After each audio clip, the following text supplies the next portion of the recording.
Hello and welcome to the video. In this video, we will be looking at dynamic programming and basically theory behind it. So this is a basically unusual video in the playlist because all the videos up till this particular point was a question and then answer or the problem solving technique.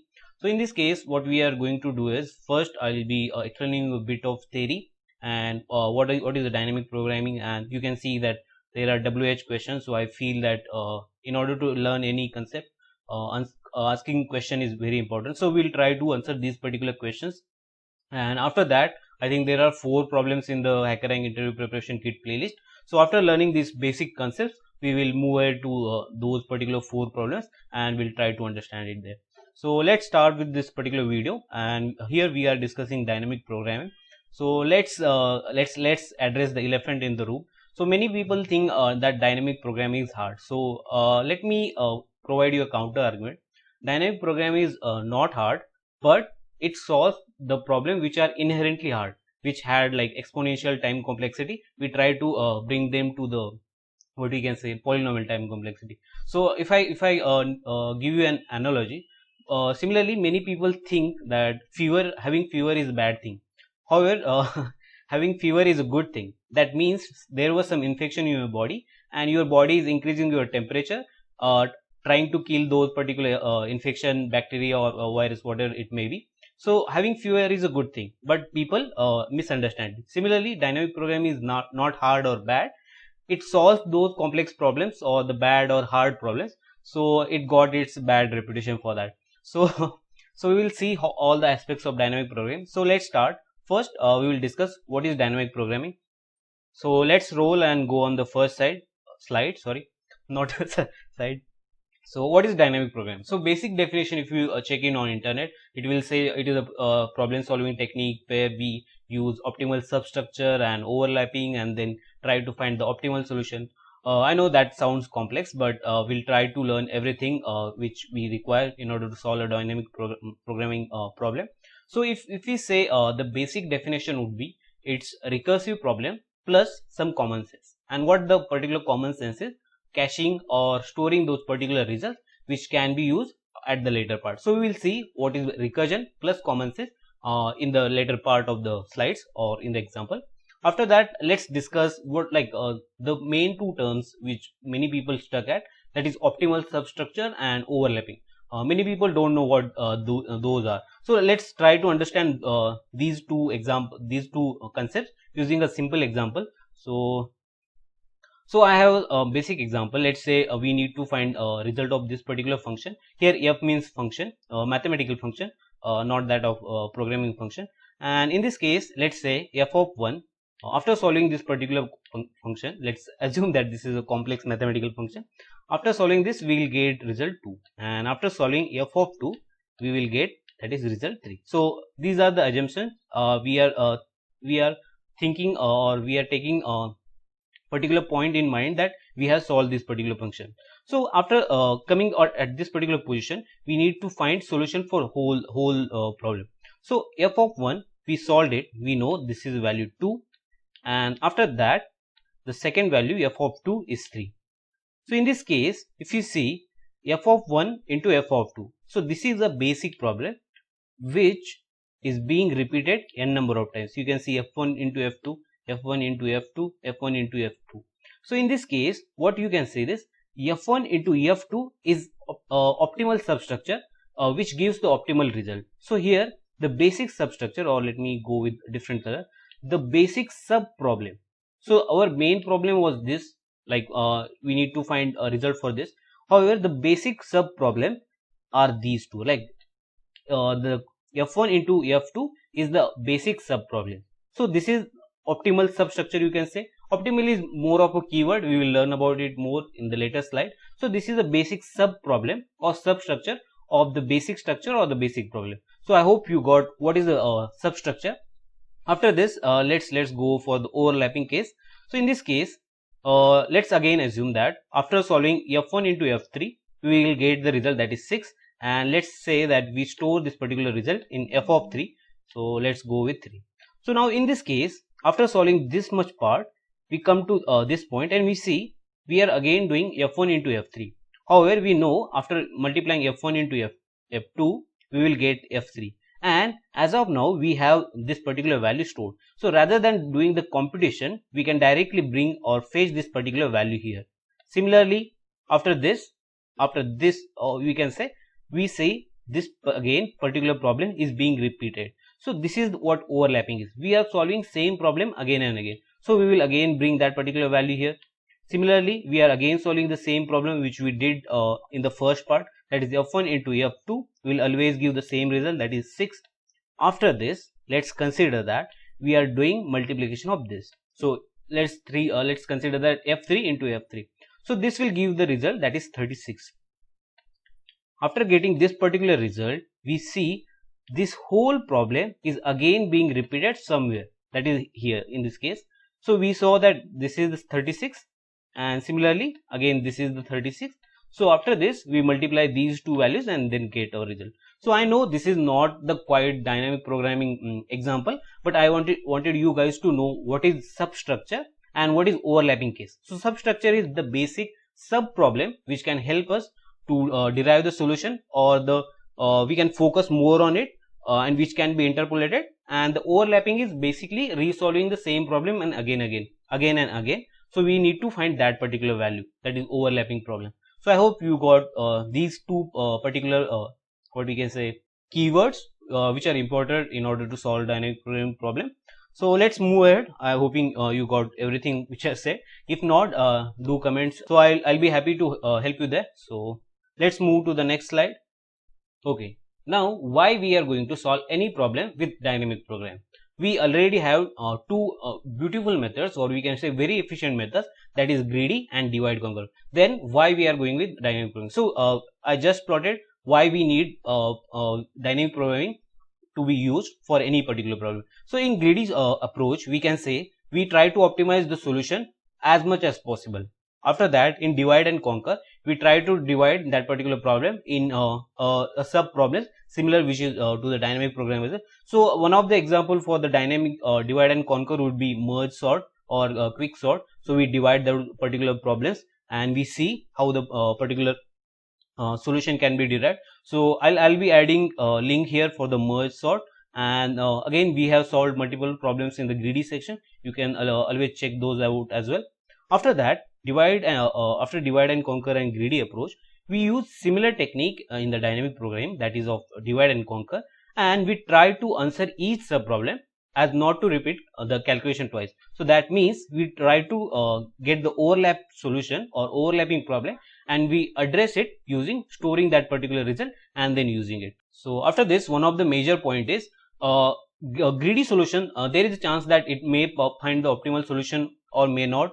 Similarly, it goes with the divide and conquer as well. It will find the optimal solution, but it may or might be slower than that of greedy. However, in the case of dynamic programming, it will always find the optimal solution, but it will be always pointless, or it will be pointless for all small data set. So if I need to give analogy, it would be bringing sword to cut a cake. Similarly, or bringing a gun to the knife fight. So this is the case. So we don't use dynamic programming on small set of problems. So after that, greedy problem do not require any any memory. So it's try to optimize as fast as possible. Mostly there we use iterative methods. After that, in divide and conquer, we use some memory because of recursive calls. Memory is needed, and similarly for dynamic programming, we need huge memory chunk if we are going with top-down approach, or we are doing recursion. Memoization or the recursion. So we'll see what are those and how we are going to do with that. So let's move ahead to the next slide. So by now we saw what dynamic programming is, what are the basic examples, that is substructure is, what is overlapping is. After that, we saw why it's advantageous over the greedy approach and divide and conquer method. So after that, the main issue is how to identify any problem, if it needs to be solved by dynamic programming or not. So there are few keywords which we can use. First one is optimization.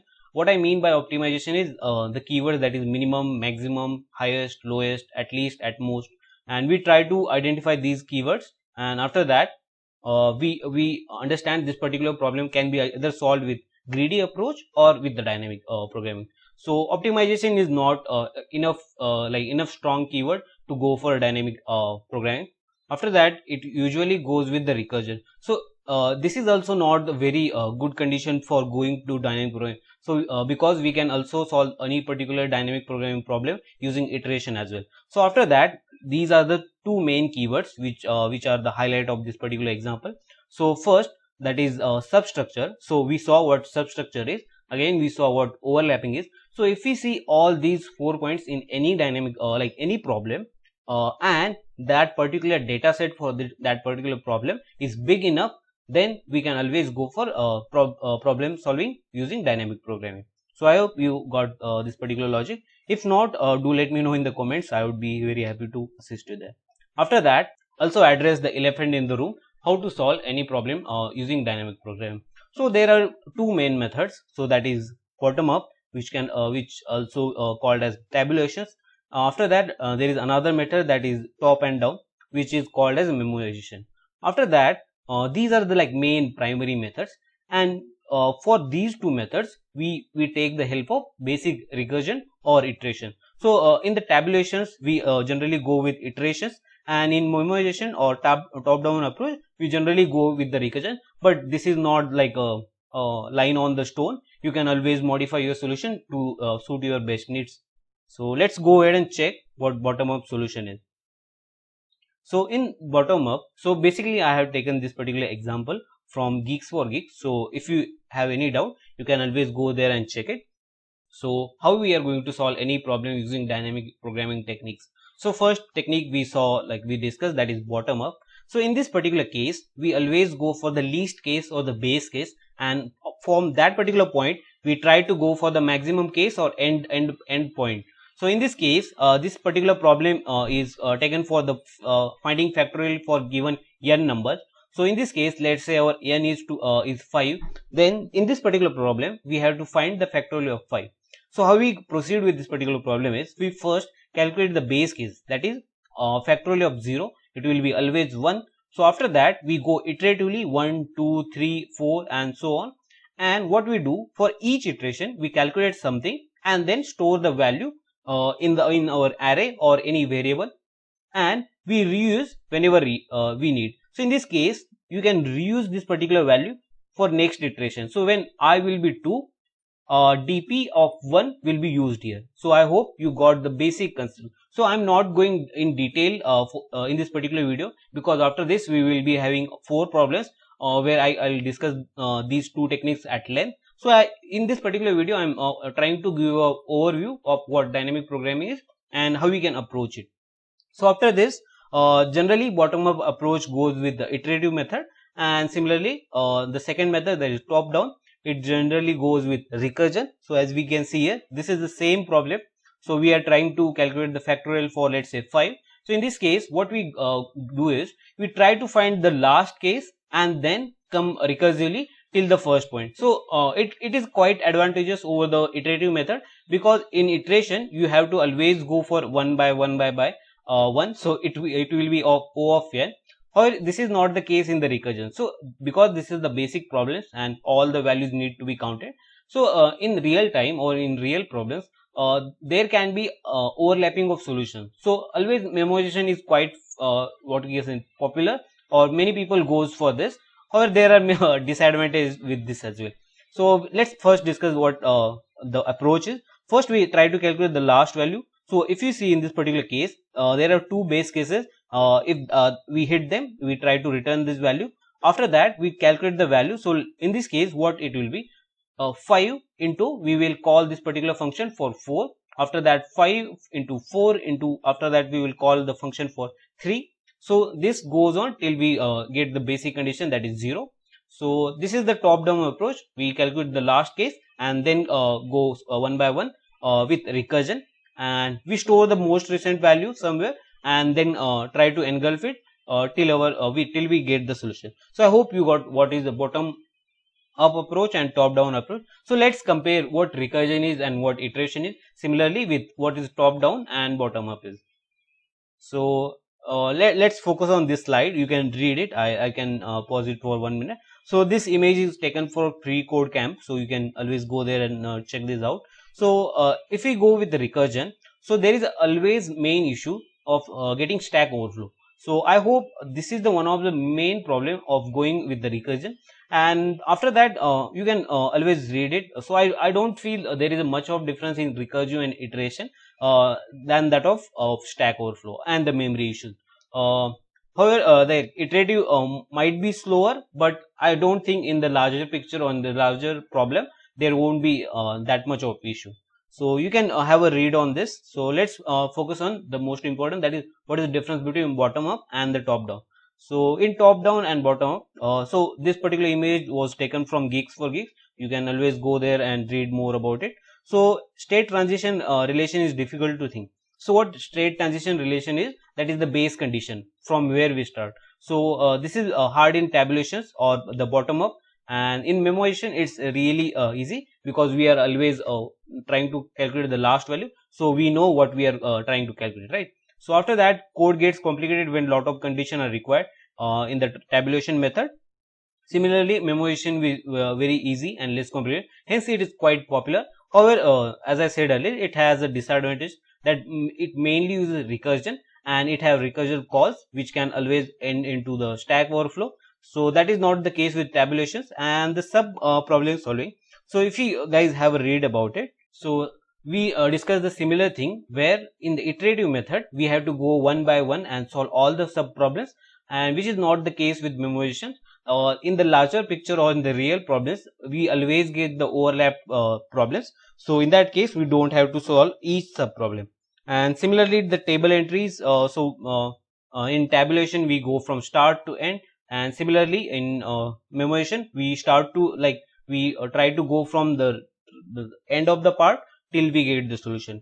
And similarly, like table entries can be filled on our basic needs. So again, you can read more about this on Geeks for Geeks or any internet resource which you find important or knowledgeable. So after this, let's discuss who, what are the patterns, which are the known problems. So I feel there are 5 most important patterns in the if we discuss the dynamic programming. First will be 0-1 knapsacks. So these are the quite popular. After that, unbounded knapsack. Here we have the unlimited resources, and then we try to optimize solution. After that, Fibonacci. I hope, because you are coming at dynamic programming, you know the basic Fibonacci. So you will see variation of Fibonacci series and Fibonacci numbers.